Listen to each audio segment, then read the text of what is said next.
ബലാത്സംഗം ചെയ്തുവെന്ന യുവതിയുടെ പരാതിയിൽ തിരുവനന്തപുരം ജില്ലാ സെഷൻസ് കോടതി മുൻകൂർ ജാമ്യാപേക്ഷ തള്ളിയതോടെ രാഹുൽ മാങ്കൂട്ടത്തിൽ എംഎൽഎ കീഴടങ്ങിയേക്കുമെന്ന അഭ്യൂഹങ്ങളെ കാറ്റിൽ പറത്തി രാഹുൽ ഹൈക്കോടതിയെ സമീപിച്ചിരിക്കുകയാണ്. സെഷൻസ് കോടതി വിധി ചോദ്യം ചെയ്ത് പ്രമുഖ ക്രിമിനൽ അഭിഭാഷകൻ എസ് രാജീവ് മുഖേനയാണ് രാഹുൽ ഹൈക്കോടതിയിൽ ജാമ്യാപേക്ഷ സമർപ്പിച്ചത്. പ്രധാനമായും ബലാത്സംഗ കുറ്റം നിലനിൽക്കില്ല എന്നാണ് രാഹുൽ ജാമ്യാപേക്ഷയിൽ പറയുന്നത്. അതിപ്രധാനവും നിർണായകവുമായ കാര്യങ്ങൾ ഉൾപ്പെടുത്തിയാണ് അപേക്ഷ. ശനിയാഴ്ച തന്നെ ഹർജി ഹൈക്കോടതി പരിഗണിച്ചേക്കും എന്നാണ് സൂചന. സെഷൻസ് കോടതി കേസ് പരിശോധിച്ചില്ല എന്നും വിവേചനാധികാരം ഉപയോഗിച്ച് മാത്രമാണ് വിധിയെന്നും രാഹുൽ ചൂണ്ടിക്കാട്ടിയിട്ടുണ്ട്. പ്രധാനമായും രണ്ട് വാദങ്ങളാണ് മുൻകൂർ ജാമ്യാപേക്ഷയിലുള്ളത്. അതിൽ ഏറ്റവും പ്രധാനം ബലാത്സംഗ കുറ്റം നിലനിൽക്കില്ല എന്നതാണ്. പരാതിക്കാരിയുടെ മൊഴി പരിശോധിച്ചാൽ തന്നെ ഇക്കാര്യം വ്യക്തമാകുമെന്ന് ഹർജിയിൽ പറയുന്നു. മാത്രമല്ല, ബന്ധപ്പെട്ട നിയമ സംവിധാനത്തിലല്ല മുഖ്യമന്ത്രിക്കാണ് പരാതി നൽകിയത്. അതോടൊപ്പം പരാതി നൽകുന്നതിൽ കാലതാമസവും ഉണ്ടായി.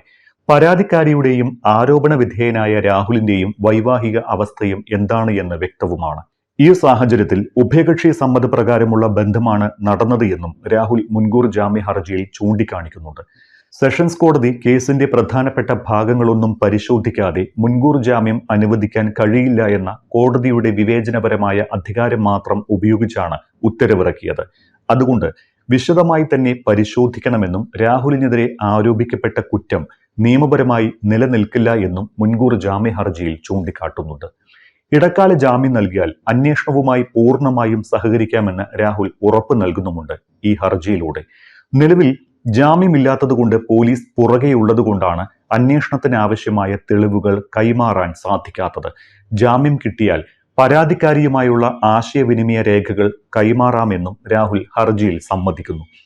ഓഡിയോ ക്ലിപ്പ് പുറത്തെത്തിയത് ഇരുവരും തമ്മിലുള്ള ബന്ധം വഷളാക്കിയെന്നും താനാണ് അത് സമൂഹമാധ്യമത്തിൽ പ്രചരിപ്പിച്ചത് എന്ന് പരാതിക്കാരി തെറ്റിദ്ധരിച്ചതായും രാഹുൽ മുൻകൂർ ജാമ്യാപേക്ഷയിൽ പറയുന്നുണ്ട്.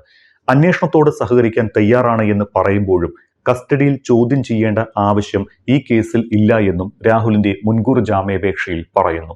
ഇന്നലെ തിരുവനന്തപുരം ജില്ലാ സെഷൻസ് കോടതി മുൻകൂർ ജാമ്യ ഹർജി തള്ളിയത് ഗുരുതരമായ ചില പരാമർശങ്ങളോടെ ആയിരുന്നു. ബലാത്സംഗത്തിന് തെളിവില്ലെങ്കിലും ഭീഷണിപ്പെടുത്തി ഗർഭഛിദ്രം ചെയ്യിച്ചതിന് പ്രഥമ ദൃഷ്ട്യാ തെളിവുണ്ട് എന്ന സെഷൻസ് കോടതിയുടെ നിരീക്ഷണം ഹൈക്കോടതി തള്ളുമോ എന്നാണ് അറിയേണ്ടത്. ജാമ്യം നൽകുന്നത് അന്വേഷണത്തെ ബാധിക്കുമെന്നും സാക്ഷികളെ സ്വാധീനിക്കുകയും തെളിവ് നശിപ്പിക്കുകയും ചെയ്തേക്കാമെന്നും പ്രിൻസിപ്പൽ സെഷൻസ് കോടതിയുടെ ഉത്തരവിലുണ്ട്.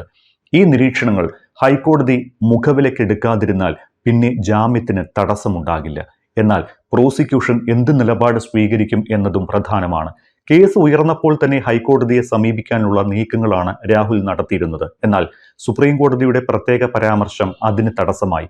കേരള ഹൈക്കോടതി മുൻകൂർ ജാമ്യ ഹർജികൾ നേരിട്ട് പരിഗണിച്ച് ജാമ്യം അനുവദിക്കുന്നത് ശരിയല്ല എന്നായിരുന്നു നേരത്തെ സുപ്രീം കോടതി പരാമർശമുണ്ടായിരുന്നത്. ഇതിന് പിന്നാലെയാണ് മുൻകൂർ ജാമ്യ ഹർജികൾ ആദ്യം സെഷൻസ് കോടതിയിൽ പരിഗണിക്കണം എന്ന് ഹൈക്കോടതി നിലപാടെടുത്തതും. അതേസമയം രാഹുൽ മാങ്കൂട്ടത്തിനെതിരെ ലൈംഗിക വൈകൃതമുള്ള ആൾ എന്ന വിശേഷണവുമായി മുഖ്യമന്ത്രി പിണറായി വിജയനും രംഗത്തെത്തിയിട്ടുണ്ട്. പുറത്തുവന്ന കാര്യങ്ങൾ വെച്ച് നോക്കുമ്പോൾ മനുഷ്യ മനസാക്ഷിയുള്ള ആരെയും ഞെട്ടിക്കുന്ന തരം കൃത്യമായ ലൈംഗിക വൈകൃതമുള്ളയാളുടെ നടപടിയാണ് കാണാൻ കഴിഞ്ഞത്.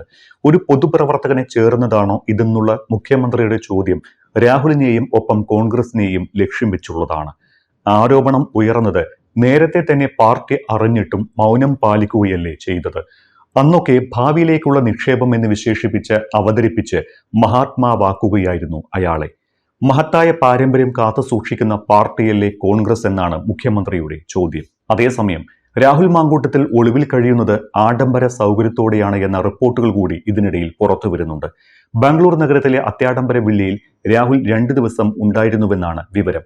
രാഷ്ട്രീയ ബന്ധമുള്ള ഒരു അഭിഭാഷക ഇതിനുള്ള സഹായവും ഒരുക്കി നൽകിയത്രേ. ഇവിടേക്ക് പോലീസ് എത്തുന്നതിന് മണിക്കൂർ മുൻപാണ് രാഹുൽ മുങ്ങിയത്.